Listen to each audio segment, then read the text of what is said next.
ಅವರ ಅಂತರಂಗ ಶಿಷ್ಯರಾದ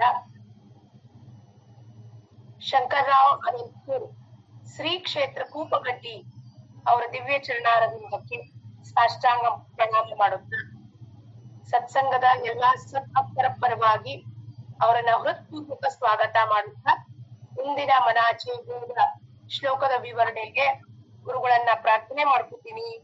ಅವರವ್ರ ವ್ಯಾಖ್ಯಾನವನ್ನು ಶುರು ಮಾಡಬೇಕು. ಸದ್ಗುರುನಾಥ್ ಮಹಾರಾಜ್ ಕಿ ಜೈ.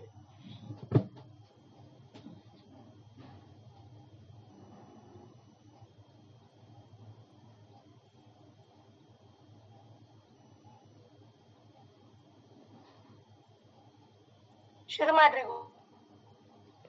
राजाधिराज सद्गुरुनाथ महाराज की जय. श्री गुरुदेव दत्त.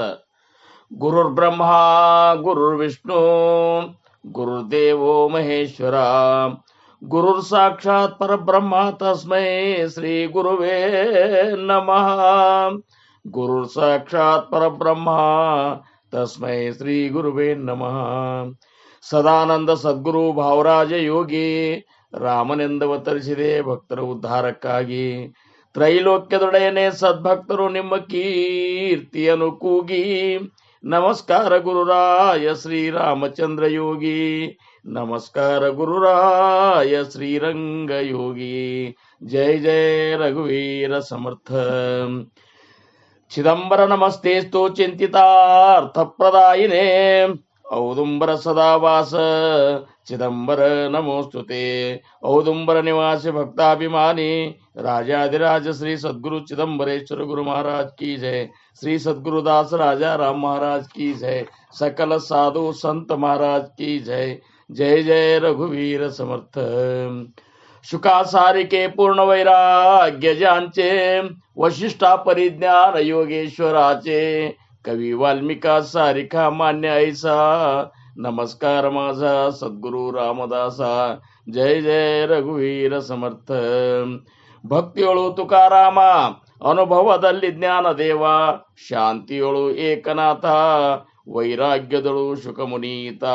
ನಮಸ್ಕಾರ ಗುರುವೇ ಶ್ರೀ ಸದ್ಗುರು ರಂಗನಾಥ.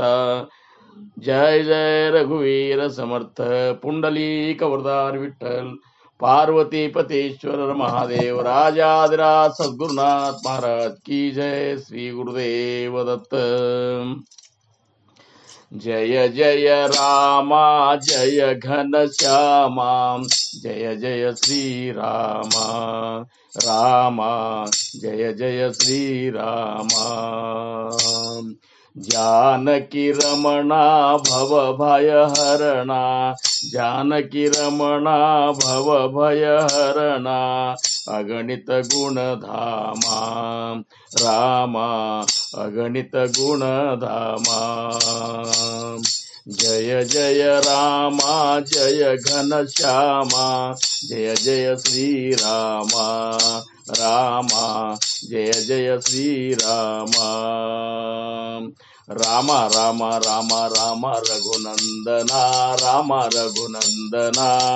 राम राम राम राम कुलभूषणा. राम राम राम राम जानकी पते. राम जानकी पते. राम राम राम राम विमल मते. राम राम राम राम दीन वत्सला राम भक्त वत्सला. रामदास म्हणे तुझ अगम्य लीला. रामदास म्हणे तुझ अगम्य लीला. रामदास म्हणे तुझ अगम्य लीला. राजाधिराज सद्गुरुनाथ महाराज की जय. श्री गुरुदेव दत्ತ. ಶ್ರೀರಾಮ್.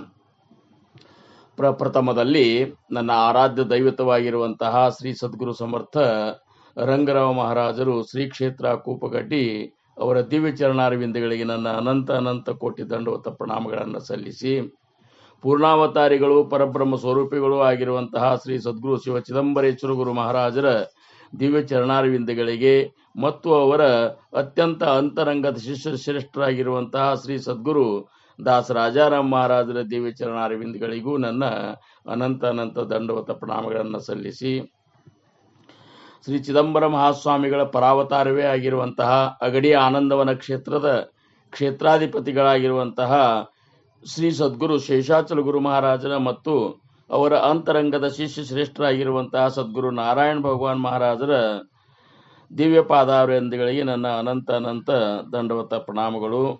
ಈ ಒಂದು ಮಾತ್ರೆ ಸತ್ಸಂಗ ಫೌಂಡೇಶನ್ನದ ಅಧಿದೇವತೆಯಾಗಿರುವಂತಹ ತಾಯಿ ಮಾತ್ರೆ ದೇವಿಯ ದಿವ್ಯ ಚರಣಾರವಿಂದಗಳಿಗೆ ಭಕ್ತಿಪೂರ್ವಕ ದಂಡವತ ಪ್ರಣಾಮಗಳನ್ನು ಸಲ್ಲಿಸಿ,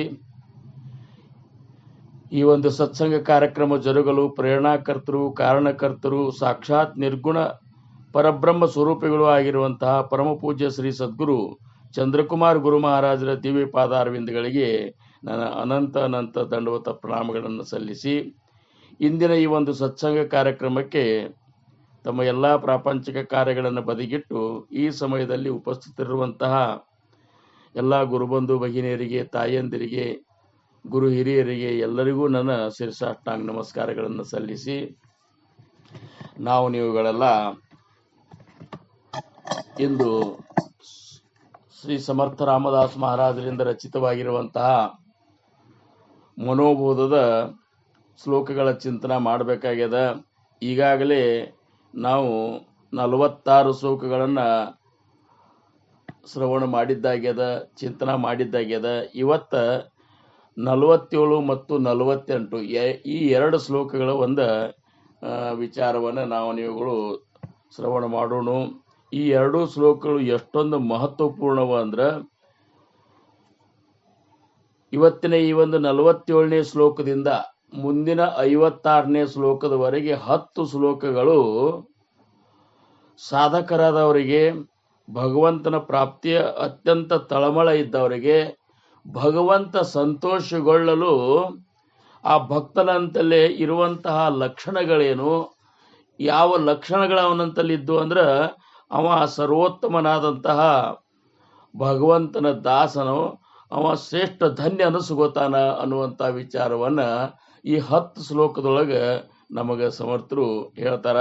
ಆ 10 ಶ್ಲೋಕಗಳ ಮೊದಲಿಗೆ ಇವತ್ತು ಈ 2 ಶ್ಲೋಕಗಳು, ಈ 2 ಶ್ಲೋಕಗಳನ್ನು ನಾನು ನಿಮ್ಮ ಮುಂದೆ ಈ ಒಂದು ಕಾರ್ಯಕ್ರಮವನ್ನು, ವಿಚಾರವನ್ನು, ಚಿಂತನವನ್ನು ಮಾಡೋಣ.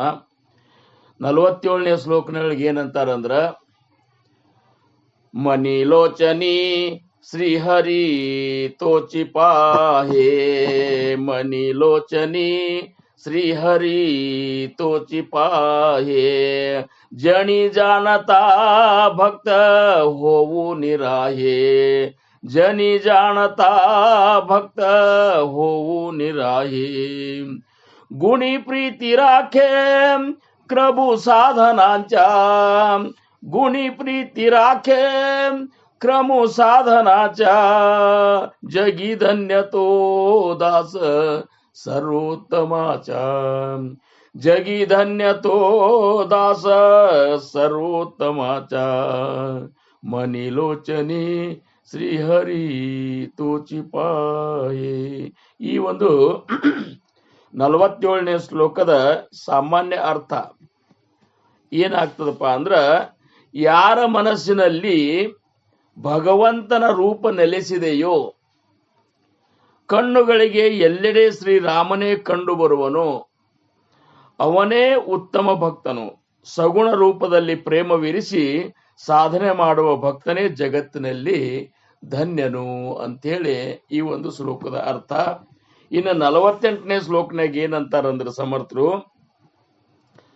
सदा देव काजी जिजे देह ज्याचा, सदा देव काजी जिजे देह ज्याचा, सदा राम नामे वदे नित्य वाचा, सदा राम नामे वदे नित्य वाचा, स्वधर्मेची चाले सदा उत्तमाचा, स्वधर्मेची चाले सदा उत्तमाचा, जगी धन्य तो दास सर्वोत्तमाचा, जगी धन्य तो दास सर्वोत्तमाचा, सदा देव काजी जिजे देह ज्याचा, सदा देव काजी जिजे देह ज्याचा.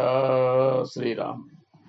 ಈ 48ನೇ ಶ್ಲೋಕದ ಅರ್ಥ ಏನ್ ಹೇಳ್ತ ಅಂದ್ರೆ, ಯಾರು ಭಗವಂತನಿಗಾಗಿ ದೇಹವನ್ನು ಸವಿಸುವನು, ರಾಮನಾಮವನ್ನು ಸದಾ ಜಪಿಸುತ್ತಿರುವನು, ಸ್ವಧರ್ಮದಲ್ಲಿ ಯಾವಾಗಲೂ ನಡೆಯುವನು, ತನ್ನ ಕರ್ತವ್ಯವನ್ನು ಚೆನ್ನಾಗಿ ಮಾಡುವನು, ಅವನೇ ಸರ್ವೋತ್ತಮ ರಾಮನ ದಾಸನು, ಅವನೇ ಜಗತ್ತಿನಲ್ಲಿ ಧನ್ಯಾತೀತ ಧನ್ಯನು ಅಂತೇಳಿ ಈ ಒಂದು ಶ್ಲೋಕದ ಅರ್ಥ ಹೇಳ್ತದ. ಈಗ ನಾವುಗಳು 47ನೇ ಶ್ಲೋಕದ ಪೂರ್ವಾರ್ಧವನ್ನು ಚಿಂತನೆ ಮಾಡೋಣ. ಆ ಪೂರ್ವಾರ್ಧದೊಳಗೆ ಸಮರ್ಥ ಏನಂತಾರಂದ್ರ, ಮನಿಲೋಚನಿ ಶ್ರೀಹರಿ ತೋಚಿ ಪಾಹೆ, ಜನಿ ಜಾಣತ ಭಕ್ತ ಹೋನಿ ರಾಯೆ. ಇವು ಎರಡು ಮೊದಲಿನ 2 ಲೈನದ ಅರ್ಥವನ್ನು ನಾವು ವಿಚಾರ ಮಾಡೋಣ. ವಿಶೇಷ ಅಂದ್ರ ನೋಡ್ರಿ, ಈ 10 ಶ್ಲೋಕದೊಳಗ ಕೊನೆಯ ಒಂದು ಸಾಲಿ ಅನ್ನೋದಲ್ಲ, ಪ್ರತಿಯೊಂದು ಶ್ಲೋಕದ್ದು ಜಗಿ ಧನ್ಯತೋ ದಾಸ ಸರ್ವೋತ್ತಮಾಚ ಅಂದ್ರ ಜಗತ್ತಿನಲ್ಲಿ ಆ ಸರ್ವೋತ್ತಮನ ದಾಸ ಏನಿದ್ದಾನಲ್ಲ, ಧನ್ಯನ ಅನಿಸಿಕೊಳ್ಳುವಂತಹ ದಾಸ ಏನಿದ್ದಾನಲ್ಲ, ಅಂಥ ಒಂದು ದಾಸ್ಯತ್ವ ನಾವು ಮೆರಿಬೇಕು ಅಥವಾ ಅಂಥ ಒಂದು ದಾಸ್ಯತ್ವವನ್ನು ಭಕ್ತ ಮಾಡಬೇಕು ಅನ್ನುವಂಥದ್ದು ಸಮರ್ಥರ ಉದ್ದೇಶದ ಏನ್ರಿ. ಯಾಕಂದ್ರೆ ಇಲ್ಲಿ ದಾಸತ್ವದ ಒಂದು ವಿಶೇಷತೆಯನ್ನೇ ಸಮರ್ಥರು ಹೇಳ್ಯಾರ. ಯಾಕಂದ್ರೆ ತಾವಾದರೂ ಸಹಿತ ಶ್ರೀ ರಾಮಪ್ರಭುವಿನ ಒಂದು ದಾಸ್ಯತ್ವವನ್ನ ಅವರು ಆ ರೀತಿ ದಾಸ್ಯತ್ವವನ್ನು ಪ್ರಕಟ ಮಾಡಿದ್ರು ಅಂತ ಹೇಳಿ ರಾಮನಂತಲ್ಲಿ ಇರುವಂತಹ ಎಲ್ಲ ಗುಣಗಳು, ಎಲ್ಲ ಒಂದು ಸಾಮರ್ಥ್ಯ ಸಮರ್ಥ ರಾಮದಾಸರಂತಲ್ಲಿ ಬಂದಿತ್ತು. ಶ್ರೀರಾಮನ ಒಂದು ವಿಶೇಷ ಇದಕ್ಕಿಂತ ಒಂದು ಶ್ರೇಷ್ಠ ದಾಸ ಯಾರಪ್ಪ ಅಂದ್ರೆ ಅವರು ಮಾರುತಿರಾಯನ ಒಂದು ದಾಸತ್ವಕ್ಕೆ ಮಾರುತಿರಾಯನಂತಲ್ಲಿ ಎಂಥ ಒಂದು ಸಾಮರ್ಥ್ಯ ಬಂದಿತ್ತು ಅಂದ್ರೆ ಶ್ರೀರಾಮನ ರಾಮಪ್ರಭುವಿನಲ್ಲಿ ಇರುವಂತಹ ಸಾಮರ್ಥ್ಯ ಆ ಮಾರುತಿ ಅಂತಲ್ಲಿ ಬಂದಿತ್ತು. ಹಂಗ ದಾಸನಾದಂತಹ ಭಕ್ತ ಏನಿದ್ದಾನ, ಅನನ್ಯ ದಾಸತ್ವವನ್ನು ಸ್ವೀಕಾರ ಮಾಡಿ ದಾಸತ್ವವನ್ನ ಮಾಡುವಂತಹ ಆ ದಾಸ ಏನಿದ್ದಾನಲ್ಲ, ಮುಂದೊಂದು ದಿವಸ ಅವನೇ ಈಶನಾಗ್ತಾನ. ದಾಸನಾದವನೇ ಈಶನಾಗ್ತಾನ ಅಂತಂತಾರ. ಅದಕ್ಕೆ ದಾಸತ್ವ ಇರ್ಲಾರ್ದ, ನಾವು ಸದ್ಗುರುಗಳ ಅನನ್ಯ ದಾಸತ್ವವನ್ನು ಮಾಡ್ಲಾರ್ದ, ಸದ್ಗುರುಗಳ ಕೃಪೆನೂ ನಮಗಾಗುವುದಿಲ್ಲ, ಆಮೇಲೆ ಸದ್ಗುರುಗಳ ಕೃಪೆ ಆಗ್ಲಾರ್ದ ತಮ್ಮ ಸ್ವರೂಪವನ್ನು ನಮಗೆ ಅವ್ರು ತೋರಿಸುವುದಿಲ್ಲ, ಆ ಸ್ವರೂಪದ ಸಾಕ್ಷಾತ್ಕಾರದ ಒಂದು ಅನುಭವ ಆಗುವುದಿಲ್ಲ, ಪರಿಪೂರ್ಣಾತ್ವ ಅನ್ನುವಂಥದ್ದು ನಮಗೆ ಅದು ಸಾಧ್ಯ ಆಗುವುದಿಲ್ಲ ಅಂತನೋ ಉದ್ದೇಶಕ್ಕಾಗಿ ಆ ಸರ್ವೋತ್ತಮನ ದಾಸತ್ವವನ್ನು ನಾವು ಮಾಡಬೇಕು. ದಾಸತ್ವವನ್ನು ಮಾಡೋದು ಬಹಳ ಮುಖ್ಯದ ಅನ್ನುವಂಥ ವಿಚಾರವನ್ನ ಇವರು ಸಮರ್ಥರು ಹೇಳ್ತಾರೆ. ಮಾವಲಿ ಜ್ಞಾನೇಶ್ವರ ಮಹಾರಾಜರಾದ್ರು ಈ ದಾಸತ್ವದ ಬಗ್ಗೆ ಹೇಳ್ತಾರ. ಜ್ಞಾನದೇವ ಮಣೆ ಗುರುಚಾಮಿ ದಾಸ. ಜ್ಞಾನೇಶ್ವರ ಮಾವಲಿಯವ್ರು ಅಂತಾರ, ನನ್ನ ಗುರುವಿನ ದಾಸ ನೋಡಪ್ಪ ಅಂತಾರ. ನೇಣೇ ಸಾಧನಾಚ ಆನಕಾಯಿ, ಇದಕ್ಕಿಂತ ಬ್ಯಾರೆ ಸಾಧನ ನನಗೇನು ಗೊತ್ತೂ ಇಲ್ಲ, ನನಗೆ ಅದ್ರ ಬಗ್ಗೆ ಅದ್ರ ಗೊಡವಿನೂ ನನಗಿಲ್ಲ. ನಾ ಕೇವಲ ನನ್ನ ಸದ್ಗುರುನಾಥನಾದಂತಹ ನಿವೃತ್ತಿನಾಥರ ನಾನು ದಾಸನಿದ್ದೀನಿ. ಅಂಥ ದಾಸತ್ವ ಅವರು ಮಾಡಿದ್ರು ಅಂತೇಳಿ ಅಷ್ಟು ಸಣ್ಣ ವಯಸ್ಸಿನಾಗ ಜ್ಞಾನೇಶ್ವರಿ ಅನ್ನುವಂಥ ಗ್ರಂಥವನ್ನ ಅವರು ಬರೆದ್ರು. ಅದಕ್ಕೆ ದಾಸರಾಗೋದು ಇವ್ರು ನೋಡ್ರಿ, ಯಾರು ಕನಕದಾಸರು. ಏಸು ಕಾಯಂಗಳ ಕಳೆದು 84 ಲಕ್ಷ ಜೀವ ರಾಶಿಯನ್ನು ದಾಟಿ ಬಂದ ಈ ಶರೀರ. ಏಸು ಕಾಯಂಗಳ ಕಳೆದು 84 ಲಕ್ಷ ಜೀವ ರಾಶಿಯನ್ನು ದಾಟಿ ಬಂದ ಈ ಶರೀರ. ತಾನಲ್ಲ ತನ್ನದಲ್ಲ ಆಸೆ ತರವಲ್ಲ ಮುಂದೆ ಬಾಹುದಲ್ಲ. ದಾಸನಾಗು ವಿಶೇಷನಾಗು ದಾಸನಾಗು ಅಂತೇಳಿ ಕನಕದಾಸರು ನೋಡ್ರಿ. ಕನಕದಾಸರು ಅವನ ಹೆಸರು ಕರೆ, ಆದ್ರ ಅವರು ಆ ಭಗವಂತನ ದಾಸನಾದದಕ್ಕೆ ಕನಕದಾಸರು, ಪುರಂದರದಾಸರು, ವಿಜಯದಾಸರು, ಆಮೇಲೆ ಗೋಪಾಲದಾಸರು, ಇವರೆಲ್ಲರೂ ಈ ದಾಸತ್ವದಿಂದ ಎಂಥ ಒಂದು ಸಾಮರ್ಥ್ಯವನ್ನು ಪಡೆದ್ರಂದ್ರ ಆ ತಮ್ಮ ಗುರುವಿನಂತಲ್ಲಿ ಇರುವಂತಹ ಸಂಪೂರ್ಣ ಸಾಮರ್ಥ್ಯವನ್ನ ಅವರು ಪಡೆದ್ರು. ಅದಕ್ಕೆ ಸಮರ್ಥರಾದ್ರೂ ಒಂದು ಮಾತು ಹೇಳ್ತಾರೆ ದಾಸಬೋಧನೊಳಗ, ಪತಿತ ಪಾವನಾಚೆ ದಾಸ ತೇಹಿ ಪಾವನ ಕರಿತಿ ಜಗಾಸ ಐಸಾ ಪ್ರಚೀತ ಮನಾಸ ಬಹುತಾಂಚೆ ಆಲಿ.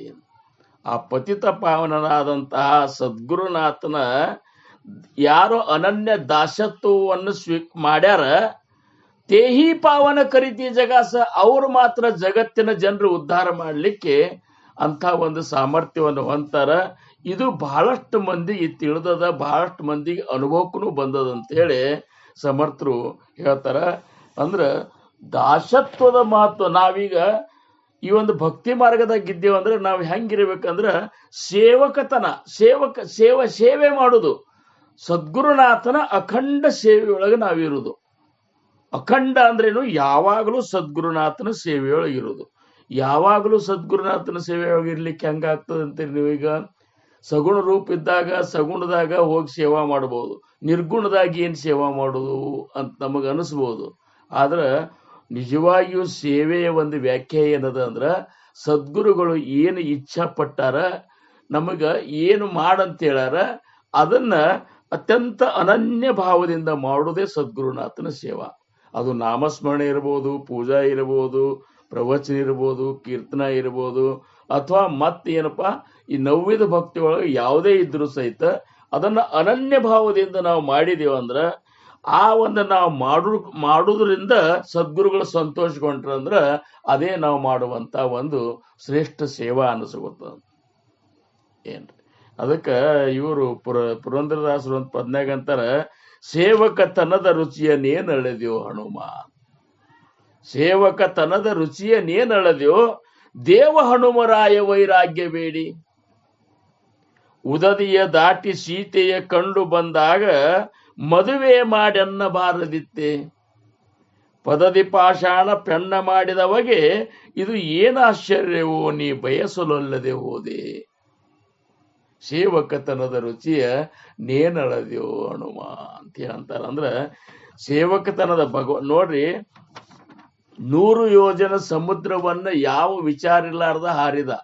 ತನ್ನ ಒಂದ ಏನಪ್ಪಾ ಅಂದ್ರ ಪ್ರಭುವಿನ ಒಂದು ಸೇವೆಯೊಳಗ ಏನು ವಿಚಾರ ಮಾಡ್ಲಿಲ್ಲ. ಸೌಯೋಜನ ಮರ್ಯಾದ ಸಮುದ್ರಕ್ಕೋ ಏ ಕೂದಗಯೋ ಮನಮಾಯಿ ಅಂತ ಏನ್ರಿ ಇವ್ರಂತಾರ ತುಳಸಿದಾಸರು, ಸೌಯೋಜನ ಮರ್ಯಾದ ಸಮುದ್ರಕ್ಕೋ ಏ ಕೂದಗಯೋ ಮನಮಾಯಿ, ಲಂಕಾ ಜಾರಿ ಸಿಯಾಸುದಿಲ್ಲಾಯೇ ಪರ ಗರ್ವ ನಹಿ ಮನಮಾಹಿ, ಭರತಬಾಯಿ ಕಪಿಸಿ ಊರಿನ ಹಮ್ಮನಾಹಿ ಅಂತ ಹೇಳಿ ತುಳಸಿದಾಸರು ತಮ್ಮ ಪದ್ಯಗಳಿಗೆ ಹೇಳ್ತಾರ. ಮಾರುತಿರಾಯ ಮಾಡಿದಂತ ಸೇವೆಯ ಆ ಒಂದು ಸೇವೆಯನ್ನ ಹೊಗಳಲಿಕ್ಕೆ ಆಗುದಿಲ್ಲ ಅಂತಾರ. ಸೀತನ ಇಂಥ ಲಂಕಾಕ್ ಹೋಗಿ ಸೀತಾ ಇದ್ದಂತ ಸ್ಥಳ ಹಿಡ್ಕೊಂಡು ಬಂದು ರಾಮ್ ಪ್ರಭುವಿಗೆ ತಿಳಿಸಿದಾಗ ಸ್ವತಃ ರಾಮ್ ಪ್ರಭು ಅಂತಾನ, ಏನ್ ಬೇಡ್ತಿ ಬೇಡು ಹನುಮ ಅಂತಂತಾನ. ಹನುಮಂತ ನನಗೆ ಸಂತೋಷ ಆಗ್ಯದ, ನೀ ಏನು ಬೇಡ್ತಿ ಬೇಡ ಅಂದ್ರ ಅವ್ರ ಪುರಂದರದಾಸರು ಅಂತಾರ, ಉದದಿ ದಾಟಿಯ ಸೀತೆ ಕಂಡು ಬಂದಾಗ ಮದುವೆ ಮಾಡನ್ನಬಾರದಿತ್ತೆ, ನನಗೂ ಒಂದು ಮದುವೆ ಮಾಡಪ್ಪ, ನಿನ್ನ ಸಂಸಾರ ಎಲ್ಲ ಮೆಟ್ಟಿಗೆ ಹಚ್ಚಿದ್ನಿ ಅಂತೇಳಿ ರಾಮಕ್ಕೆ ಕೇಳಿದ್ದೆ ಅಂದ್ರ, ನಿನ್ಗ್ಯಾಂಗ್ ಮಾಡ್ತಾರೋ, ನಿಮ್ಮ ಹಂಗೇನ ಇದ್ರಾಗಿದ್ದಿ, ನೀನ್ ಮನುಷ್ಯನು ಅಂತ ಹೇಳಕ್ ಅಕಸ್ಮಾತ್ ಅಂದ್ರ ಅವ್ರಂತಾರ, ಪದದಿ ಪಾಷಾಣ ಪೆಣ್ಣು ಮಾಡಿದವಗೆ, ಕಲ್ಲನ್ನ ಕಲ್ಲಿಗೆ ಕಾಲು ಹಚ್ಚಿ ತನ್ನ ಚರಣವನ್ನ ಹಚ್ಚಿ ಹೆಣ್ಣು ಮಾಡಿದ ಅಹಿಲ್ಯನ. ಮತ್ತ ಅಂತದ್ ಯಾವ್ದಾರ ಒಂದ್ ಸಣ್ಣ ಕಲ್ಲಿಗೆ ಕಾಲು ಹಚ್ಚಿ ನಿನಗೊಂದು ಹೆಣ್ಣು ಇಕ್ಕಿನ ತಯಾರಿ ಮಾಡ್ತಿದ್ದಿಲ್ಲ ನೀವು ಅಂತೇಳಿ, ಇದು ಅದನ್ನು ಬೇಡಲಿಲ್ಲ, ಏನ್ ಆಶ್ಚರ್ಯವೋ ಬಯಸಲಿಲ್ಲ ಏನು ಅಂತೇಳಿ ಅಂತೀರ. ಇದು ಸೇವೆ ಮಾಡುವಂತಹ ಒಂದು ದಾಸತ್ವದ ಒಂದು ವಿಶೇಷ ಒಂದು ಕೊಡುಗೆ ನಮಗೆ ಸಮರ್ಥರಿಂದಲೇ ಸಿಗುತ್ತದ, ಆಮೇಲೆ ಮಾರುತಿರಾಯನಿಂದ ಸಿಗುತ್ತದ. ಆಗಿ ಹೋದಂತಹ ಎಲ್ಲ ಸದ್ಗುರುಗಳ ಒಂದು ಶಿಷ್ಯತ್ವದಲ್ಲೇ ಅದನ್ನ ನಾವು ಕಾಣ್ಲಿಕ್ಕೆ ಬರ್ತದ. ಇವತ್ತಿನ ದಿವಸ ಯಾರಾದ್ರೂ ಸದ್ಗುರುಗಳು ನಮ್ಗೆ ಆಧಾರ ಆಗಿ ನಿಂತಾರ, ಆತ್ಮ ಸಾಕ್ಷಾತ್ಕಾರಿ ಸದ್ಗುರುಗಳು ಇದ್ದಾರ ಅಂದ್ರ ಅವ್ರು ಎದರಿಂದನೂ ಸಿಕ್ಕಿಲ್ಲ. ಅವ್ರ ಸದ್ಗುರುಗಳು ಅವ್ರ ಗುರುಗಳ ಸೇವೆಯನ್ನ ಮಾಡಿದ್ರಿಂದ, ಅವ್ರ ಗುರುಗಳು ಹೇಳಿದಂತೆ ನಡೆದಿದ್ರಿಂದ ಅಂಥ ಒಂದು ಅವರಿಗೆ ಇದು ಬಂದದ. ಹಂಗ ದಾಸತ್ವ ಜಗಿ ಧನ್ಯತೋ ದಾಸ, ಇಂಥ ದಾಸ ಧನ್ಯ ಅನಿಸ್ಕೋತಾರಂತಾರ. ಅಂಥ ದಾಸತ್ವವನ್ನು ನಾವು ಮಾಡಬೇಕು ಅಂತೇಳಿ ಸಮರ್ಥ ರಾಮದಾಸ್ ಮಹಾರಾಜರು ಈ ಶ್ಲೋಕನಾಗ ಹೇಳ್ತಾರ. ಇನ್ನು ಸರ್ವೋತ್ತಮ ಅಂದ್ರೆ ಯಾರು? ಜಗಿ ಧನ್ಯತೋ ದಾಸ ಸರ್ವೋತ್ತಮಾಚ, ಆ ಸರ್ವೋತ್ತಮನ ದಾಸ. ಸರ್ವೋತ್ತಮ ಅಂದ್ರ ಅದೇ ಭಗವಂತ, ಅವನೇ ಸದ್ಗುರುನಾಥ. ಸರ್ವರಲ್ಲಿಯೂ ಉತ್ತಮ ಯಾರಿದ್ದಾರ? ಅವನೇ ಭಗವಂತ. ಎಲ್ಲರಲ್ಲಿ ಇರಲಾರ್ದಂತಹ ವಿಶೇಷ 6 ಗುಣಗಳನ್ನು ಹೊಂದಿದವ್ರು ಯಾರಿದ್ದಾರಲ್ಲ ಅವರು ಸರ್ವೋತ್ತರರು. ಸರ್ವಾಗುಣಾಂಚ ಅಂತ ನೋಡಿ. ಸರ್ವಾಗುಣಾಂಚ ಅಂದ್ರೆ 6 ಒಂದು ವಿಶೇಷ ಗುಣಗಳು ಯಾರಂತಲ್ಲಿ ಇರ್ತಾವಲ್ಲ ಅವರು ಸರ್ವೋತ್ತಮರು. ಅವು ಯಾವ 6 ಗುಣಗಳು ಅಂದ್ರ ಯಶ, ಕೀರ್ತಿ, ಯಶ, ಶ್ರೀ, ಔದಾರ್ಯ, ಸಾಮರ್ಥ್ಯ, ಸೌಂದರ್ಯ, ವೈರಾಗ್ಯ. ಯಶ ಭಗವಂತನ ಒಂದು ಆ ಸರ್ವೋತ್ತಮ ಹೆಂಗಿದ್ದಾನಂದ್ರ ಅವಾಗ ಯಶದ ಹೊರತಾಗಿ ಮತ್ತೊಂದೇನು ಇಲ್ಲೇ ಇಲ್ಲ. ಎಂತ ರಾವಣನನ್ನ ಎಲ್ಲಾ ದೇವತೆಗಳನ್ನ ಅವ ಏನಪ್ಪಾ ಅಂದ್ರೆ ತನ್ನ ಪೆವಟುಣಿಗೆ ಮಾಡ್ಕೊಂಡು ಕೂತಿದ್ರು ನವಗ್ರಹಗಳನ್ನ. ಆದ್ರ ಅಂಥ ಒಂದು ಮಹಾಪರಾಕ್ರಮಿ ರಾವಣನನ್ನ ಬರೇ ಸ್ವತಃ ರಾಮಪ್ರಭು ಒಬ್ಬನೇ ಈ ಏನಪ್ಪ ಅಂದ್ರ ಕಪಿಗಳ ಒಂದು ಸೇನೆ ತಗೊಂಡು ಹೋಗಿ ಅವನು ಸಂಹಾರ ಮಾಡಿದ ಅಂದ್ರ ಕೇವಲ ಭಗವಂತ ಮಾತ್ರ ಯಶವಂತನಿದ್ದಾನ. ಅವನಂತಲ್ಲಿ ಯಶನೇ ಅದೇ. ಅಲ್ಲಿ ಏನಪ್ಪಾ ಅಂದ್ರೆ ನಾವು ಅಪಯಶ ಅನ್ನುವಂಥದ್ದು ಇಲ್ಲೇ ಇಲ್ಲ. ಅದಕ್ಕೆ ಯಶ, ಶ್ರೀ, ಸ್ವತಃ ಲಕ್ಷ್ಮಿನೇ ಅವನ ಪಾದ ಸೇವನ ಮಾಡುವ ಹೊತ್ನ್ಯಾಗ ಅವನಂತ ಧನಿಕರು ಯಾರಿದ್ದಾರೆ, ಅವನಂತ ಶ್ರೀಮಂತರು ಯಾರಿದ್ದಾರೆ. ಔದಾರ್ಯ, ಭಗವಂತನಂತ ಸದ್ಗುರುನಂತಲ್ಲಿರುವಂತಹ ಔದಾರ್ಯ ಮತ್ ಯಾರಂತ ನಮಗ್ ಸಿಗುದಿಲ್ಲ. ಏನು ಯಾಕಂದ್ರ ನಮ್ಮಂತ ಪಾಮರನ್ನು ಸಹಿತ ತಮ್ಮ ಚರಣದೊಳಗೆ ಜಾಗ ಕೊಟ್ಟು ನಮಗ ಮಾರ್ಗ ತೋರಿಸಿ ನಮ್ಮನ್ನು ಉದ್ಧಾರ ಮಾಡ್ಲಿಕ್ಕೆ ತಮ್ಮ ಇಡೀ ಜೀವನವನ್ನೇ ಏನಪ್ಪಾ ಅಂದ್ರೆ ಸಂವಸ್ತಾರ ಅಂದ್ರ ಎಂಥ ಔದಾರ್ಯ ಇರ್ಬೇಕು ಹೇಳ್ರಿ ನಾವು. ಅದಕ್ಕೆ ಔದಾರ್ಯ, ಸಾಮರ್ಥ್ಯ. ಸದ್ಗುರುನಾಥನ ಸಾಮರ್ಥ್ಯ ಹೆಂಗದ ಅಂದ್ರ ಈ ಸೃಷ್ಟಿಯ ಸ್ಥಿತಿ, ಲಯ ಮತ್ತು ಸ್ಥಿತಿ, ಉತ್ಪತ್ತಿ, ಸ್ಥಿತಿ, ಲಯ ಈ 3 ಯಾರ ಆದಿಂದಾಗವಲ್ಲ ಅವ್ರಿಗೆ ಮಾತ್ರ ಸದ್ಗುರುಗಳು ಅನ್ಬೇಕು ಅಂತಾರ. ಅಂದ್ರ ಸೃಷ್ಟಿ, ಸ್ಥಿತಿ, ಲಯ ಈ 3ರ ಒಂದು ಆಧೀನ ಅವ್ರಿಗದ. ಅಂದ್ರ ಅವನಕ್ಕಿಂತ ಹೆಚ್ಚಿನವ್ರು ಯಾರು ಇಲ್ಲ, ಅವನೇ ಸರ್ವೋತ್ತಮ. ಅದಕ್ಕಂತ ಸದ್ಗುರುನಾಥನ ಅನನ್ಯ ದಾಸ್ಯವನ್ನ ಯಾರು ಮಾಡ್ತಾರ, ಈ ಒಂದು ಗುಣ ಅವ್ರಂತಲ್ಲಿ ಇದ್ರೆ ಮಾತ್ರ ಅವರು ಧನ್ಯ ಅನಿಸ್ಕೋತಾರ ಅಂತೇಳಿ ಇವತ್ತಿನ ಈ 47ನೇ ಶ್ಲೋಕದ ಮೊದಲನೇ 2 ಸಾಲಿನಾಗ ಏನಂತಾರಂದ್ರ ಮನಿಲೋಚನಿ ಶ್ರೀ ಹರಿ ತೋಚಿ ಪಾಯೆ ಜನಿ ಜಾಣತ ಭಕ್ತ ಹೋವು ನಿರಾಯೆ. ಅವ್ ಹೆಂಗಿರ್ಬೇಕು ಧನ್ಯ ಅನಿಸ್ಕೊಂತ ದಾಸ್ ಅಂದ್ರ ಮನಿಲೋಚನಿ ಶ್ರೀ ಹರಿ ತೋಚಿ ಪಾಯೆ. ಮನಿ ಅಂದ್ರ ಯಾವಾಗಲೂ ಮನಸ್ಸಿನಲ್ಲಿ ಸದ್ಗುರುವಿನ ಒಂದು ರೂಪವನ್ನ ಯಾವಾಗಲೂ ಅವನು ತನ್ನ ಮನಸ್ಸಿನಾಗ ಚಿಂತನೆ ಮಾಡ್ತಿರ್ಬೇಕು. ಸದ್ಗುರುಗಳ ರೂಪ ಈಗ ನಮ್ಮ ಮಹಾರಾಜರು, ಸದ್ಗುರು ಸಮರ್ಥ ರಂಗರಾವ್ ಮಹಾರಾಜರು, ಸದ್ಗುರು ಸಮರ್ಥ ಚಂದ್ರಕುಮಾರ್ ಮಹಾರಾಜರು, ಮಹಾರಾಜರಿಂದ ನಾವು ಅನುಗ್ರಹಿತರಾಗ್ಯವು. ಯಾರು ನಮ್ಮ ದೇವರಿದ್ದಾರ, ಯಾರಿಂದ ನಮ್ಮನ್ನ ಉದ್ಧಾರ ನಮಗೆ ಯಾರಿಂದ ಆಗುದದ ಅಂಥ ಸದ್ಗುರುಗಳನ್ನ ಯಾವಾಗಲೂ ಅವರ ರೂಪವನ್ನು ನಾವು ಚಿಂತನೆ ಮಾಡ್ಕೋತೇವೆ. ಏನ್ರಿ ಅವರ ರೂಪ, ಆ ರೂಪವನ್ನು ಯಾವ ರೀತಿ ಚಿಂತನೆ ಮಾಡ್ಬೇಕಂದ್ರ ನಮ್ಮ ಕಣ್ಣು ಮುಂದಿಂದ ಆ ರೂಪನೇ ಹೋಗಿರಬಾರದು. ಏನ್ರಿ ಯಾವಾಗಲೂ ನನ್ನ ಗುರುನಾಥನ ಒಂದು ರೂಪವನ್ನು ನಮ್ಮ ಮನಸ್ಸಿನಾಗಿರ್ಬೇಕು. ಅಷ್ಟೇ ಅಲ್ಲ, ನನ್ನ ಗುರುನಾಥನ ಸ್ವರೂಪ ಏನದಲ್ಲ ಅದು ಎಲ್ಲಾ ಚರಾಚರದಲ್ಲೂ ತುಂಬಿದಂತೇಳಿ ಎಲ್ಲಾ ಕಡೆ ತಮ್ಮ ಸದ್ಗುರುವಿನ ಸ್ವರೂಪವನ್ನು ನೋಡ್ಕೊತಿರ್ಬೇಕು. ನೋಡ್ರಿ, ಸ್ವರೂಪ ಮತ್ತು ರೂಪ ಇದು ಬಹಳ ಮುಖ್ಯದ. ರೂಪ ಅಂತೂ ಬೇಕೇ, ರೂಪದಿಂದನೇ ಸ್ವರೂಪಕ್ಕೆ ಹೋಗುದದ. ನಾವು ಅಂದಾಗ ಮೊದಲು ಸಗುಣ ರೂಪವನ್ನು ನಾವು ಆರಾಧನಾ ಮಾಡಿ, ಸಗುಣ ರೂಪವನ್ನು ಅತ್ಯಂತ ಪ್ರೇಮ ಮಾಡಿ, ಸಗುಣ ರೂಪಕ್ಕಾಗಿ ಆ ಒಂದು ರೂಪದ ಆನಂದದಲ್ಲಿ ಮಿಂದು ಆ ಸ್ವರೂಪಕ್ಕೆ ಹೋದಾಗ ಅದೇ ರೂಪ ಸಕಲ ಚರಾಚರದಲ್ಲಿಯೂ ಸಹಿತ ಅದು ತುಂಬಿದ ಅನ್ನುವಂತ ಅನುಭವ ಯಾವ ಭಕ್ತಗೆ ಬರ್ತಿರ್ತದ ಅವ ಧನ್ಯ ನೋಡ್ರಪ್ಪ ಅಂತ. ಬರೇ ನಮ್ಮ ಮಹಾರಾಜರ ಭಾವಚಿತ್ರ ಆಮೇಲೆ ಅಲ್ಲೇ ಅಷ್ಟೇ ನಮ್ಮ ಪ್ರೇಮ ಕೊಡಬಾರ್ದು. ಅವ್ರು ಎಲ್ಲಾ ಕಡೆನೂ ಅವ್ರ ಸ್ವರೂಪ ತುಂಬಿದ ಅನ್ನುವಂತ ಒಂದಿದ್ರಿಂದ ಎಲ್ಲಾ ಚರಾಚರ ಅಂದ್ರೇನು, 4 ಪ್ರಕಾರದ ಜೀವಿಯೊಳಗೂ ಸಹಿತ ನನ್ನ ಗುರುನಾಥ್ ಇದ್ದಾನ, ಚರದೊಳಗೂ ಮತ್ತು ಅಚರದೊಳಗೂ ಇದ್ದಾನ ಅಂತ ತಿಳ್ಕೊಂಡ ಅವನ್ ಎಲ್ಲಾನು ಹೆಂಗ ನಾವ್ ಈ ಇದ್ರಾಗ ಭಾವಚಿತ್ರದಾಗ ನಾವು ಅವ್ರನ್ನ ಇದು ಮಾಡ್ತೇವಲ್ಲ ಅಷ್ಟೇ ಪ್ರೀತಿ ಪ್ರತಿಯೊಬ್ಬ ಜೀವಿಗಳ ಮೇಲೆ ನಮ್ದು ಹರಿತಿರ್ಬೇಕು. ಅಂಥ ಭಕ್ತ ಏನಿದ್ದಲ್ಲ, ಅಂಥ ದಾಸ ಏನಿದ್ದಲ್ಲ, ಅವ ಧನ್ಯ ಅನಿಸುವಂತ ಒಂದು ಸ್ಥಿತಿಗಿದ್ದಾನಂತ ತಿಳ್ಕೊಬೇಕು. ಅಂತ ಜನಿ ಜಾಣತಾ ಭಕ್ತ ಹೋಗಿರ ಅಷ್ಟೇ ಅಲ್ಲ, ಅವ ಜಾಣತಾ ಭಕ್ತ ಇರ್ಬೇಕಂತಾರ. ಮೂಢ ಭಕ್ತ ಆಗಿರಬಾರ್ದು. ಅವ ಮೂಢ ಭಕ್ತ. ಯಾರೋ ಕೈ ಮುಗಿದ್ರು ಅವನು ಮುಗಿತಾನ, ಯಾರೋ ನಕ್ರು ಇವನು ನಗ್ತಾನ, ಯಾರೋ ಹಾಡಿದ್ರು ಇವನು ಹಾಡ್ತಾನ, ಯಾರೋ ಗೋಣ ಹಾಕ್ತಾನ ಇವನು ಗೋಣ ಹಾಕ್ತಾನ. ಹಿಂಗಲ್ಲ. ನಿಜವಾಗಿಯೂ ಸದ್ಗುರುನಾಥ ಅವ ಪರಬ್ರಹ್ಮ ಸ್ವರೂಪ ಇದ್ದಾನನ್ನುವಂತಹ ಒಂದು ಬ್ರಹ್ಮ ಸ್ವರೂಪದ ಅನುಭೂತಿ ಅವಾಗ ಆಗಿರ್ಬೇಕು. ಆತ್ಮ ಸಾಕ್ಷಾತ್ಕಾರದ ಸ್ಥಿತಿಗೆ ಹೋಗಿರ್ಬೇಕು. ಅಂಥ ಧನ್ಯ ಅನಿಸ್ಕೋತಾನ. ಅಂಥ ಒಂದು ಭಕ್ತರು ನಾವು ಆಗಬೇಕು ಅಂತೇಳಿ ಸಮರ್ಥ ಇಲ್ಲಿ ಹೇಳ್ತಾರ. ಅಂದ್ರ ಸದಾ ಯಾವಾಗಲೂ ಗುರುನಾಥನ ಒಂದು ಸ್ವರೂಪದ ಚಿಂತನದಾಗ ಇರಬೇಕು. ಈಗ ಹೆಂಗ ತುಕಾರಾಮ್ ಮಹಾರಾಜರು ನೋಡ್ರಿ, ಆನಿಕ ದುಸರೆ ಮಜನಾಹಿ ಆತ ನೇಮಿಲಿಯ ಚಿತ್ತ ಪಾಸೋನಿಯ ಪಾಂಡುರಂಗ ಧ್ಯಾನಿ ಪಾಂಡುರಂಗ ಮನಿ ಜಾಗೃತಿ ಸ್ವಪ್ನಿ ಪಾಂಡುರಂಗ. ನನಗೆ ಮತ್ತೇನು ಬೇಕಾಗಿಲ್ಲ. ನನ್ನ ಪಾಂಡುರಂಗ ಜಾಗ್ರ ಸ್ವಪ್ನ ಸುಷುಪ್ತಿ ಮೂರೂ ಅವಸ್ಥೆದೊಳಗೂ ನನ್ನ ಪಾಂಡುರಂಗನ ಒಂದು ರೂಪ ಏನದಲ್ಲ, ಸುಂದರತೆ ಧ್ಯಾನ ಉಭಾವಿಟೇವರಿ ರೂಪ ಪಾಹತಾಲೋಚನಿ ಸುಖ ಜಾಲೆ ಓ ಸಾಜನಿ ಅಂತೇಳಿ ಸಂತ ಮಹಂತರು ಎಲ್ಲ ಆ ಪಾಂಡುರಂಗನ ವರ್ಣನೆಯನ್ನು ಹೆಂಗ್ ಮಾಡ್ಯಾರಲ್ಲ, ಹಂಗ ಸದಾವ ಕಾಲವು ನಮ್ಮ ಗುರುವಿನ ರೂಪ ಮತ್ತು ಸ್ವರೂಪದ ಚಿಂತನ ನಮ್ಮಲ್ಲಿ ಇರಬೇಕು. ಅಂಥ ಒಂದು ಜಾಣತಾ ಭಕ್ತ ಅಂದ್ರೆ ಜ್ಞಾನಿ ಭಕ್ತ ಆಗಿರ್ಬೇಕು ಅಂತ ಸಮರ್ಥರು ಹೇಳ್ತಾರ.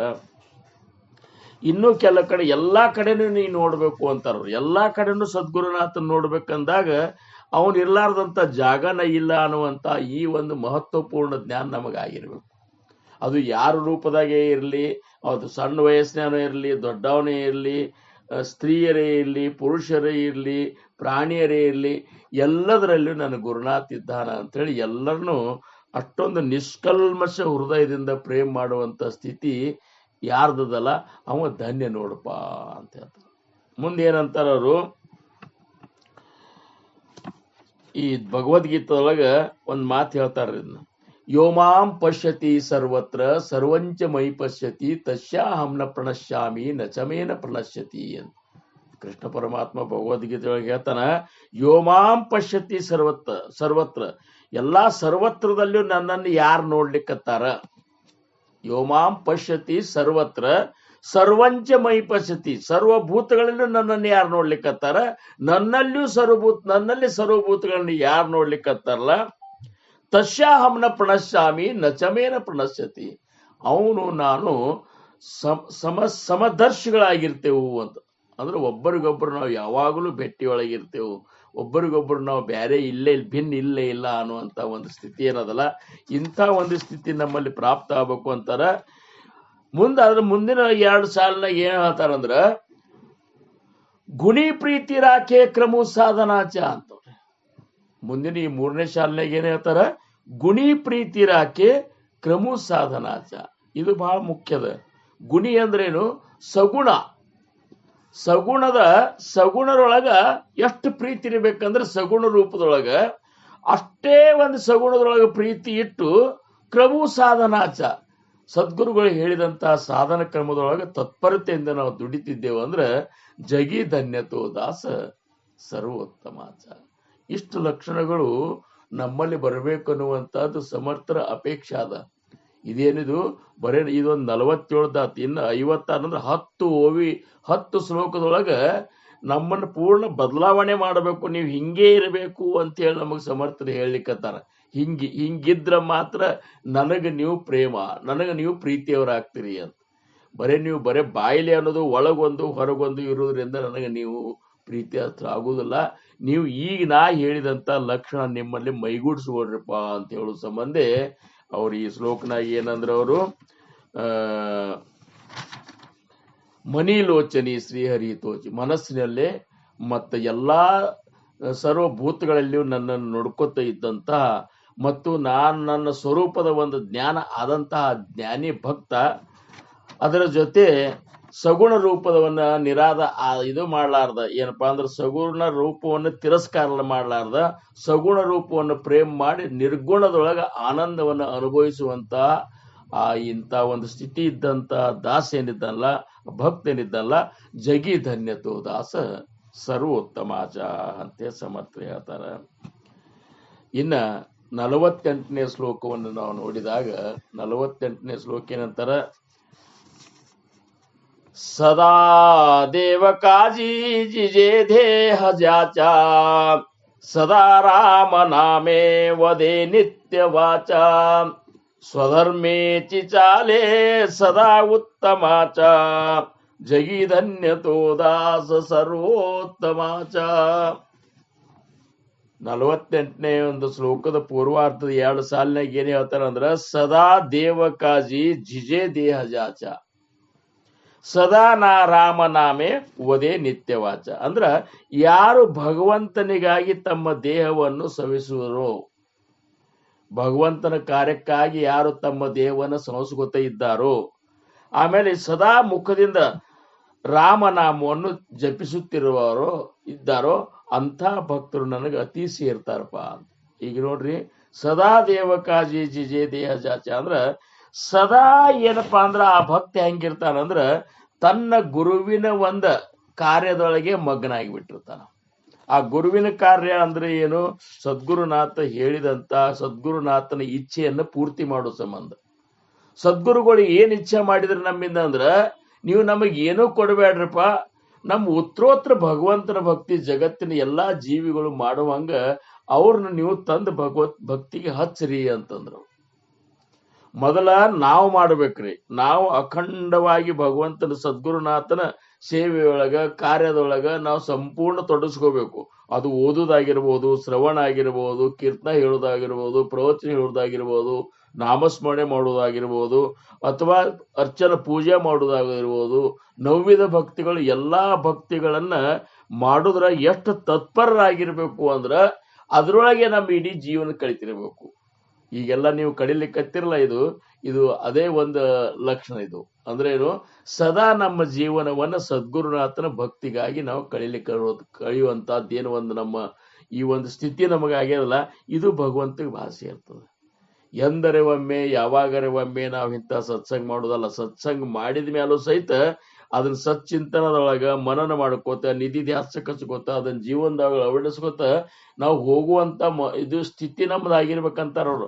ಹಂಗಿಲ್ಲ, ಈಗ ಕೇಳಿಬಿಟ್ಟೆವು ಮತ್ತ ಮುಂಜಾನೆ ಮಾಡಿದೆವು, ಸಂಜೆ ತನಕ ಮತ್ತ ನಾವು ಪ್ರಪಂಚದಾಗೆ ಬಿದ್ದೆವು, ಹಂಗಲ್ಲ.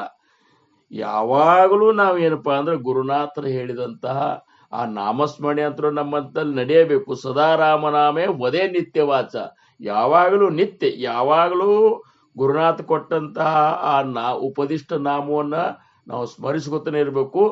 ಆಮೇಲೆ ನಮ್ಮ ಜೀವನ ಹೆಂಗಿರ್ಬೇಕಂದ್ರ ನಮ್ಮ ಗುರುವಿನ ಭಕ್ತಿ ಕಾರ್ಯಕ್ಕಾಗಿ ಸದಾ ಸೌಕೋತೆ ಇರ್ಬೇಕು. ಯಾವಾಗಲೂ ಗುರುವಿನ ಭಕ್ತಿಯ ಚಿಂತನ ಇರಬೇಕು. ಹೆಂಗ ನನ್ನ ಗುರುವಿನ ಕೀರ್ತಿ ಬೆಳೆದಿತ್ತು, ಹೆಂಗ ನನ್ನ ಗುರುವಿನ ಉಪದೇಶ ಜನರು ಕೇಳಿ ಆ ಇದ್ರಾಗ ಆ ಮಾರ್ಗದೊಳಗ ಅವ್ರು ತಮ್ಮ ಜೀವನವನ್ನು ಸಾರ್ಥಕ ಮಾಡಿಕೊಂಡಾರ, ಅವ್ರ ಸಂಬಂಧ ನಾ ಏನೇನು ಮಾಡಬೇಕು, ನನ್ನ ತೊಂದರೆಯನ್ನು ನಾ ಮರೆತಾದ್ರು ಯಾಕಾಗಲ್ಲಕ್ಕ ಜಗತ್ತಿನ ಜೀವಿಗಳಿಗೆ ಈ ಭಕ್ತಿ ಮಾರ್ಗವನ್ನು ಪರಿಚಯ ಮಾಡಿಕೊಡ್ಬೇಕು, ಅವ್ರಿಗೆ ಮಾರ್ಗದರ್ಶನ ಮಾಡಿಕೊಡ್ಬೇಕು, ಅವರನ್ನು ತಂದು ಈ ಭಕ್ತಿ ಮಾರ್ಗಕ್ಕೆ ಹಚ್ಚಬೇಕು. ಹಿಂಗ ಅವರಲ್ಲಿರುವಂತ ದೋಷಗಳನ್ನ ಅವರಿಗೆ ಅವ್ರ ಮನಸ್ಸಿಗೆ ಧಕ್ಕೆ ಆಗ್ಲಾರ್ದಂಗ ಅವನ್ನೆಲ್ಲ ಪರಿಹಾರ ಮಾಡಿ ಉತ್ತಮ ಗುಣಗಳನ್ನು ಧಾರಣ ಮಾಡ್ಲಿಕ್ಕೆ ಅವ್ರಿಗೆ ಪ್ರೇರಣಾ ಕೊಡಬೇಕು. ಹಿಂಗೆಲ್ಲ ವಿಚಾರಗಳನ್ನ ಸದಾ ಮಾಡ್ಕೋತ ಇರುವಂತಹ ಭಕ್ತ ಏನಿದ್ದಲ್ಲ ಅವ ನನಗೆ ಸೇರ್ತಾನ, ಅಥವಾ ಅವ ಧನ್ಯ ನೋಡಪ್ಪ ಅಂತೇಳಿ ಸಮರ್ಥರು ಹೇಳ್ತಾರೆ. ಯಾಕಂದ್ರ ತುಕಾರಾಮ್ ಮಹಾರಾಜರಂತಾರ, ನೀವೊಬ್ಬವ ಪಾರಾಗುವುದು ಏನ್ ದೊಡ್ಡಗದಲ್ಲ ಅಂತಾರ. ನೀವೊಬ್ಬ ಧ್ಯಾನ ಮಾಡಿದಿ, ಅಥವಾ ನೀವೊಬ್ಬ ತಿಳ್ಕೊಂಡಿ, ನೀವೊಬ್ಬ ಆತ್ಮ ಸಾಕ್ಷಾತ್ಕಾರ ಮಾಡ್ಕೊಂಡಿ ಅಂದ್ರ ನನಗೇನದು ವಿಶೇಷತ ಅನಿಸುದಿಲ್ಲ ಅಂತಾರ. ಅಪಣತರೇಲ ನವೇತ ನವಲ ಅಂತ ತುಕಾರಾಮ್ ಮಹಾರಾಜರಂತಾರ, ನೀವೊಬ್ಬ ಪಾರಾಗೋದು ಏನ್ ದೊಡ್ಡಗಾದ ಕೆಲಸ ಅಲ್ಲ ಅಂತ. ಅಪಣತರೇಲ ನವೇತೆ ನವಲ ಕುಲ ಉದ್ಧಾರ ಇಲ್ಲ ಸರ್ವಾಂಚಿತು, ಜಗತ್ತಿನ ಕುಲಕೋಟಿಗಳು ಉದ್ಧಾರ ಆಗೋ ಸಂಬಂಧ ನೀನು ಪ್ರಯತ್ನ ಶ್ರಮ ಮಾಡ್ಕೋತಿದ್ದೆ ಅಂದ್ರ ಅದು ದೇವಕಾಜಿ ಜಿಜೆ ಜೆ ದೇಹ ಜಾಜ. ಅಂದ್ರೆ ದೇವರ ಕಾರ್ಯದೊಳಗೆ ನೀನು ಸದ್ಗುರುವಿನ ಕಾರ್ಯದೊಳಗ ನಿನ್ನ ಶರೀರವನ್ನ ಸಂಸಲಿಕತ್ತಿ ಅಂತ ಹಂಗದು. ಕುಳ ಉದ್ಧರಿಲ್ಲ ಸರ್ವಾಂಚಿತು, ಶರಣಗೆಲಿಯಾನೆ ಕಾಯ ಹೋತೆ ಫಲ ತುಕಾಮಣೆ ಕುಳ ಉದ್ಧಾರ ಇಲ್ಲ ಅಂತ ಒಂದು ಜಗದ ಕುಲಕೋಟಿಗಳ ಉದ್ಧಾರಕ್ಕಾಗಿ ಕುಲಕೋಟಿಗಳ ಭಕ್ತಿ ಮಾರ್ಗಕ್ಕೆ ಹತ್ತು ಸಂಬಂಧ ಯಾರು ತಮ್ಮ ಶರೀರವನ್ನ ಮನವನ್ನ ಬುದ್ಧಿಯನ್ನ ಸರ್ವವನ್ನು ಏನಪ್ಪಾ ಅಂದ್ರೆ ತೇಲಿಕತ್ತಾರ ಅಂಥವ್ರು ಅಂಥವ್ರ ಶರಣಗೆಲಿ ಅಂಥವ್ರಿಗೆ ಶರಣ ಹೋಗೋದ್ರಿಂದ ಕಾಯ ಹೋತೆ ಫಲ ಅಂದ್ರೆ ತುಕಾಮಣೆ ಕುಳ ಅವ್ರ ಕುಲಕೋಟಿಗಳು ಉದ್ಧಾರ ಆಗ್ತಾವ ಅಂತೇಳಿ ಸಮರ್ಥರು ಹೇಳ್ತಾರ. ಇವೆಲ್ಲ ನೀವು ಮಾಡ್ಲಿಕ್ಕತ್ತೀರಿ ಯಾಕಂದ್ರ ಇಷ್ಟೆಲ್ಲ ದಿವಸನು ಇಷ್ಟೊಂದು ಸತ್ಸಂಗ ಪೂರ್ಣ ಪ್ರತಿ ದಿವಸನು ಎಲ್ಲಾ ಇಡೀ ದಿವಸನೇ ನೀವು ಸತ್ಸಂಗದಾಗ ಕಳಿಲಿಕ್ಕತ್ತೀರಂದ್ರ ಮತ್ ನೀವೆಲ್ಲರೂ ಭಗವಂತನ ಸದ್ಗುರುನಾಥನಿಗ ಅತ್ಯಂತ ಪ್ರಿಯರು ಅಂತ ಒಂದು ಸಮರ್ಥರು ಹೇಳಿದಂತ ಒಂದು ಲಿಸ್ಟ್ನ್ಯಾಗ ನೀವು ಬರ್ತೀರಿ ಅಂತೇಳಿ ನನ್ನ ಭಾವನಾ ಅದ. ಏನು ಅದಕ್ಕೆ ಈಗ ಮುಂದಿನ 2 ಶ್ಲೋಕದೊಳಗೆ ಏನ್ ಹೇಳ್ತಾರ ಅಂದ್ರ ಸ್ವಧರ್ಮೇಚಿ ಚಾಲೆ ಸದಾ ಉತ್ತಮಾಚ. ಸ್ವಧರ್ಮದಿಂದ ನಡಿಬೇಕಂತ ನೋಡ್ರಿ. ಈಗ ಸ್ವಧರ್ಮ ಅಂದ್ರೆ ಏನು, ಸ್ವಧರ್ಮ ಅಂದ್ರೆ ಏನು ಅಂತಂತ ವಿಚಾರ ಮಾಡಿದ್ರೆ ನಮ್ಮ ಪಾಲಿಗೆ ಬಂದಂತಹ ಕರ್ತವ್ಯವನ್ನ ನಾವು ಅತ್ಯಂತ ಭಕ್ತಿಯಿಂದ ನಾವೊಂದು ಪ್ರಾಮಾಣಿಕವಾಗಿ ಮಾಡಬೇಕು. ನಮ್ಮ ಪಾಲಿಗೆ ಒಂದೊಂದು ಕರ್ತವ್ಯವ. ಈಗ ತಂದೆ ಆದವಾಗ ಒಂದು ಕರ್ತವ್ಯ ಅದ, ತಾಯಿ ಆದಾಕಿಗೆ ಒಂದು ಕರ್ತವ್ಯ ಅದ, ಹೆಂಡತಿದೊಂದು ಕರ್ತವ್ಯ ಅದ, ಗಂಡಂದೊಂದು ಕರ್ತವ್ಯ ಅದ, ಮಕ್ಕಳು ಎಲ್ಲರದು ಒಂದೊಂದು ಕರ್ತವ್ಯ ಅದ. ಅದನ್ನ ನಡ್ಸ್ಕೊಂಡು ಹೋಗೋದೇ ಅವ್ರ ಧರ್ಮ. ಅದಕ್ಕ ಪತಿವ್ರತ ಧರ್ಮ, ಪತಿಯ ಧರ್ಮ, ತಂದೆ ಧರ್ಮ ಇವೆಲ್ಲನೂ ಅವ್ರವ್ರ ಕಾರ್ಯವನ್ನ ಸರಿಯಾಗಿ ಮಾಡ್ಬೇಕು. ತಂದಿಗತೆನೆ ಇರಬೇಕು, ಮಗ ಮಗನಗತೆನೆ ಇರಬೇಕು. ಮಗ ತಂದಿಗತೆ ಇದ್ದು ತಂದಿಗೆ ಬೋಧೆ ಏನಪ್ಪಾ ಅಂದ್ರ ತಿಳಿಸಿ ಹೇಳಾವಿದ್ದಂದ್ರ ಅದು ಮಗನ ಧರ್ಮ ಅಲ್ಲ. ಹೆಂಡತಿಗತೆ ಇರಬೇಕು, ಗಂಡನ ಗತೆ ಇರಬೇಕು. ಗಂಡ ಮತ್ತು ಹೆಂಡತಿ ಅಂದ್ರೆ ಅದೊಂದು ರೀತಿ ಪ್ರಪಂಚದೊಳಗೆ ಗುರು ಶಿಷ್ಯರ ಸಂಬಂಧ ಇದ್ದಂಗ ಅದು. ಏನು ಮತ್ತ ಅಂತದ್ದು ಹೆಂಡತಿನೇ ಗಂಡಗೆ ಬೋಧ ಮಾಡ್ಕೊತ ಹೋದ್ಲು, ಅವನ್ ತಪ್ಪು ಕಂಡು ಹಿಡ್ಕೊತ ಹೋದಂದ್ರ ಈ ಪರಮಾರ್ಥದೊಳಗೆ ಶಿಷ್ಯ ಸದ್ಗುರುವಿನ ತಪ್ಪು ಕಂಡು ಹಿಡಿದಾಗ್ಲಿ ಸದ್ಗುರುವಿನ ಒಂದು ಇದು ಮಾಡುದಾಗ್ಲಿ ಅದಂಗ ಆಗ್ತದ.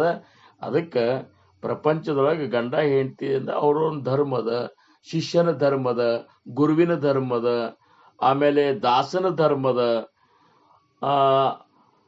ಸಾಧುಗಳ ಧರ್ಮದ, ಸಿದ್ಧರ ಧರ್ಮದ, ಇವೆಲ್ಲ ಅವ್ರವ್ರ ಧರ್ಮವನ್ನ ಅವರು ಸ್ವಧರ್ಮ, ಅದಕ್ಕೆ ಸ್ವಧರ್ಮ ಅಂತಾರ ಅವ್ರು. ಇವರು ಸಮರ್ಥರಂತಾರ ಧರ್ಮಾಮದೇ ಧರ್ಮ ಸ್ವರೂಪಿ ರಾಹಣೆ ಆ ಸ್ವಧರ್ಮ ಅಂತ. ಸ್ವಧರ್ಮ ಅಂದ್ರೆ ಏನು, ಸ್ವರೂಪ. ನಮಗ್ ಸದ್ಗುರುಗಳ ಒಂದು ಸ್ವರೂಪದೊಳಗೆ ನಾವು ಸ್ಥಿರವಾಗಿರುವುದೇ ಇದು ನಮ್ಮ ಧರ್ಮ. ನಮ್ಮ ಧರ್ಮ ಅಂದ್ರೆ ಏನು, ಶಿಷ್ಯರಾಗಿವಲ್ಲ ನಾವು, ನಮ್ಮ ಗುರು ಹೇಳಿದಂತಹ ವಿಚಾರಗಳನ್ನಾಗಲಿ ತತ್ವಗಳನ್ನು ಪಾಲಿಸುವುದಾಗಲಿ ಉಪಾಸನದೊಳಗೆ ತತ್ಪರರಾಗುವುದಾಗಲಿ ಆ ಗುರುವಿನ ಒಂದು ರೂಪ ಸ್ವರೂಪಗಳ ಚಿಂತನದಾಗಿರುವುದಾಗಲಿ ಇದು ಶಿಷ್ಯನ ಧರ್ಮ. ಆಮೇಲೆ ಸದ್ಗುರುಗಳ ಮೇಲೆ ಅಖಂಡ ನಿಷ್ಠಾ ಇಡುವುದು ಶಿಷ್ಯನ ಅತಿ ಮುಖ್ಯ ಧರ್ಮ ಅಂತ. ಏನ್ರಿ ತುಕಾರಾಮ್ ಮಹಾರಾಜರಂತಾರ ನಿಷ್ಠಾವಂತ ಭಾವ ಭಕ್ತಾಚಾ ಸ್ವಧರ್ಮ ಅಂತ. ಭಕ್ತನ ಸ್ವಧರ್ಮ ಯಾವ್ದಂದ್ರ ಸದ್ಗುರುವಿನ ಮೇಲೆ ಅಖಂಡ ನಿಷ್ಠಾ ಇಡುವುದು. ಸದ್ಗುರು ಏನ್ ಹೇಳ್ತಾನ ಅದು ಪೂರ್ವಕ್ಕೆ ಹೊಂಡು ಸೂರ್ಯ ಪಶ್ಚಿಮಕ್ಕೆ ಹೊಂಡ್ತಾನಂದ್ರೆ ಹೂ ಅನ್ಬೇಕು. ಅದನ್ನ ಬಿಟ್ಟು ಹದ್ಯಾಂಗ್ರಿ ಮಹಾರಾಜರ ನಿಮ್ ತಲೆನೇ ಲೂಸ್ ಆಗ್ಯದಂದ್ರೆ ಏನು ಮಾಡೋದು. ಅದಕ್ಕೆ ಗುರುನಾಥ್ ಏನ್ ಹೇಳ್ತಾರ ಅದನ್ನ ಮಾಡುದು, ಅದನ್ನ ಏನೋ ವಿಚಾರ ಮಾಡುವಂಗಿಲ್ಲ, ಹೂ ಅಂತ ಹೇಳುದಂದೇ. ಹಂಗ ಹೂ ಅಂದ ಸದ್ಗುರುನಾಥ ಹೇಳಿದಂತಹ ಒಂದು ಇದು ಪಾಲಿಸ್ಕೊಂಡು ನಾವು ಹೋಗುವುದೇನದಲ್ಲ, ಇದು ನಮ್ಮ ಶಿಷ್ಯರ ಧರ್ಮ ಅಂತ. ಅದಕ್ಕೆ ಸ್ವಧರ್ಮೇಚಿ ಚಾಲೆ ಸದಾ ಉತ್ತಮಾಚ. ಏನು ಆ ಒಂದು ಉತ್ತಮ ಗುಣಗಳನ್ನು ಅಳವಡಿಸಿಕೊಂಡು ನಮ್ಮ ಸ್ವಧರ್ಮ ಅಂದ್ರೆ ನಮ್ಮ ಶಿಷ್ಯರ ಧರ್ಮ ಏನದ ಆ ಧರ್ಮ ಪ್ರತಿಯೊಂದು ನಮ್ಮ ಧರ್ಮಗಳನ್ನು ಪಾಲಿಸಿಕೊಂಡು ಹೋಗುವುದು.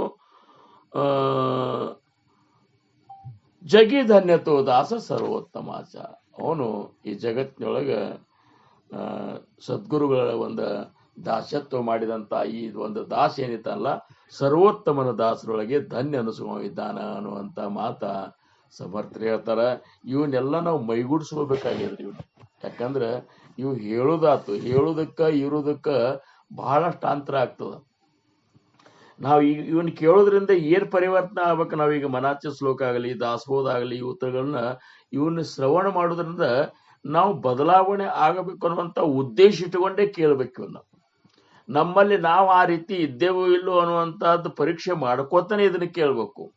ಇರ್ಲಿಲ್ಲ ಅಂದ್ರ ಹಂಗ ಇರ್ಲಿಕ್ಕೆ ಪ್ರಯತ್ನ ಮಾಡಬೇಕು. ಪ್ರಯತ್ನ ಅಲ್ಲ, ಇರಬೇಕು.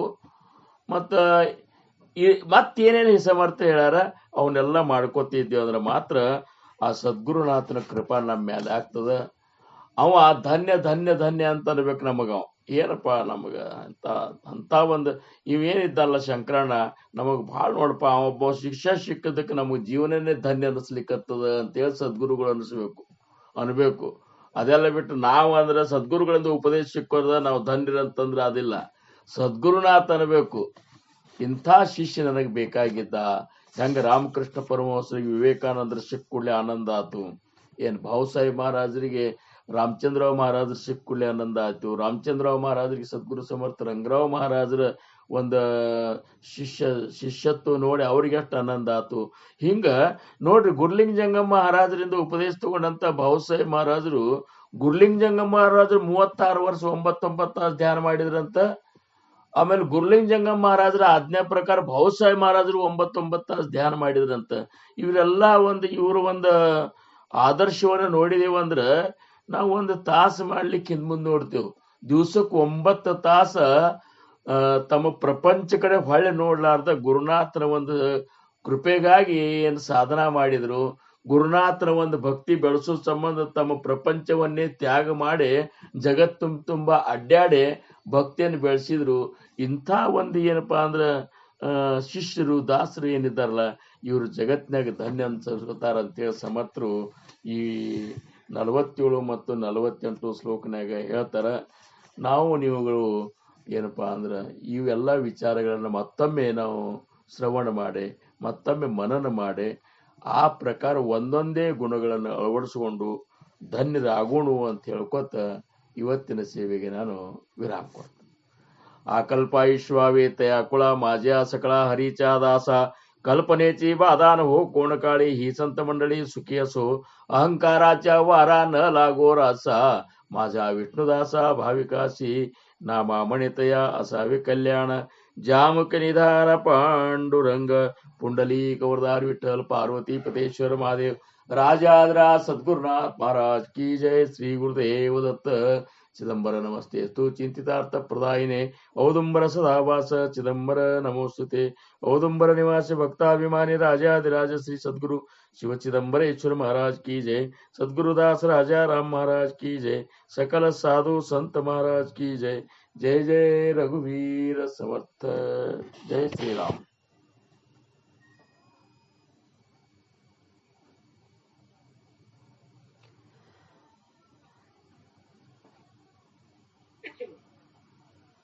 सद्गुरुनाथ महाराज की जय.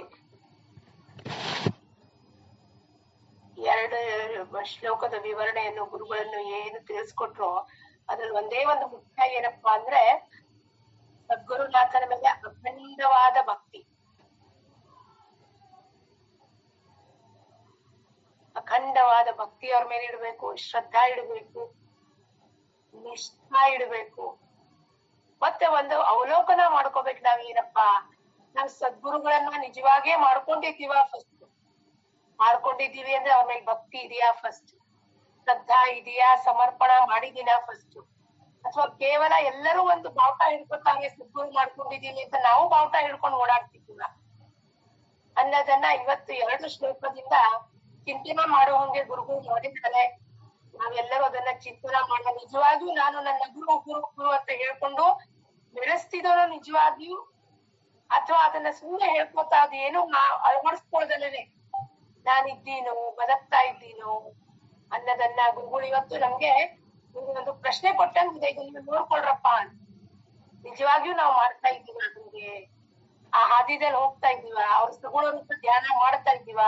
ಅವ್ರು ಕೊಟ್ಟ ಸಾಧನೆ ಚಿಂತನೆ ಮಾಡ್ತಾ ಇದ್ದೀವ? ಎಲ್ಲರಲ್ಲೂ ಗುರುಗಳು ಹೇಳಿದ್ ಒಂದೇ ಮಾತು, ಎಲ್ಲರಲ್ಲೂ ಪ್ರೀತಿ ಬೆಳೆಸ್ರಿ, ಪ್ರೇಮ ಬೆಳೆಸ್ರಿ ಅಂತ. ಅದನ್ನ ನಾವು ಮಾಡ್ತಾ ಇದ್ದೀವ? ಎಲ್ಲರಲ್ಲೂ ಸಮತ್ವ ಭಾವದಿಂದ ಪರಸ್ಪರವಾಗಿ ಪ್ರೇಮದಿಂದ ಇದ್ದೀವ ಅನ್ನೋದನ್ನ ಇವತ್ತು ನಾವು ಅವಲೋಕನ ಮಾಡೋಣ ಅಂತ ಹೇಳುತ್ತಾ ಗುರುಗಳಿಗೆ ಮತ್ತೊಮ್ಮೆ